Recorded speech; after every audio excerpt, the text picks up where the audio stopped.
जय श्री कृष्णा। क्या आप जानते हैं जिस मिट्टी पर हम रोज पैर रखते हैं, अगर वही मिट्टी वृंदावन की रज हो जाए तो वह साधारण नहीं रहती, वह मोक्ष का साधन बन जाती है। जिस रज को देवता अपने मस्तक पर धारण करते हैं, उसी रज पर भगवान श्री कृष्ण नंगे पांव चला करते थे। आज की इस कथा में हम जानेंगे वृंदावन की रज में ऐसा क्या है कि ब्रह्मा, विष्णु, महादेव और नारद सभी इसे पाने के लिए लालायित रहते हैं।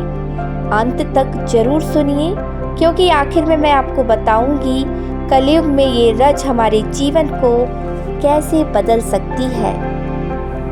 वृंदावन क्या है? वृंदावन केवल एक स्थान नहीं है, यह कोई पर्यटन स्थल नहीं है। वृंदावन भाव का धाम है। शास्त्र कहते हैं वृंदावनम परम धाम, अर्थात वृंदावन भगवान श्री कृष्ण का परम निवास है, जहाँ श्री कृष्ण ने बाल लीलाएं की, गायों के साथ विचरण किया, गोपियों संग रास रचाया, प्रेम को ही ईश्वर बना दिया। ऐसी भूमि की रज साधारण कैसे हो सकती है? रज का वास्तविक अर्थ, रज का अर्थ है चरणों से उठी हुई धूल। अब जरा सोचिए, श्री कृष्ण नंगे पाए गायों के साथ वृंदावन की गलियों में चला करते थे। उनके चरणों से जो धूल उठती थी, वही है वृंदावन की रज। इसलिए कहा गया, जहाँ भगवान चलते हैं वहाँ की मिट्टी भी तीर्थ बन जाती है। श्रीमद् भागवत महापुराण में श्री कृष्ण की वृंदावन लीलाओं का वर्णन मिलता है। देवताओं ने कहा, हमें स्वर्ग नहीं चाहिए, हमें वह भूमि चाहिए जहाँ भगवान स्वयं विचरण करते हैं। नारद मुनि कहते हैं, जिसके मस्तक पर वृंदावन की रज लग जाती है, उसके जन्म जन्मांतर के पाप नष्ट हो जाते हैं। महादेव स्वयं वृंदावन की रज धारण करते हैं। गाय, गोपी और रज का संबंध क्या है? वृंदावन की रज गायों के खुरों से उड़ी, गोपियों के चरणों से पवित्र हुई, कृष्ण के चरण कमलों से अमृत बनी। गोपियां साधारण स्त्रियां नहीं थीं, वे शुद्ध भक्ति की प्रतिमूर्ति थी। जब गोपियां कृष्ण के पीछे चलती थीं, तो उनके चरणों से उठी रज में भक्ति, समर्पण और प्रेम समाया हुआ था।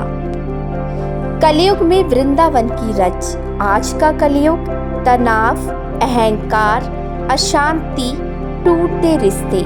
लेकिन शास्त्र कहते हैं, कलयुग में अगर कुछ सरल है तो वह है कृष्ण नाम और वृंदावन की रज। जो व्यक्ति विनम्रता से रज को मस्तक पर लगाता है, कृष्ण नाम का स्मरण करता है, उसका हृदय धीरे धीरे बदलने लगता है। क्या वृंदावन जाना अनिवार्य है? नहीं। हर व्यक्ति शारीरिक रूप से वृंदावन नहीं जा सकता, लेकिन याद रखिए, जहाँ कृष्ण का भाव है वही वृंदावन है। अगर आपके जीवन में प्रेम है, सेवा भाव है, अहंकार नहीं है, तो आपके हृदय में वृंदावन प्रकट हो जाता है। एक संत से पूछा गया, आप रोज वृंदावन की रज क्यों धारण करते हैं? संत बोले, यह रज मेरे भीतर बहते अहंकार को रोज मिटा देती है।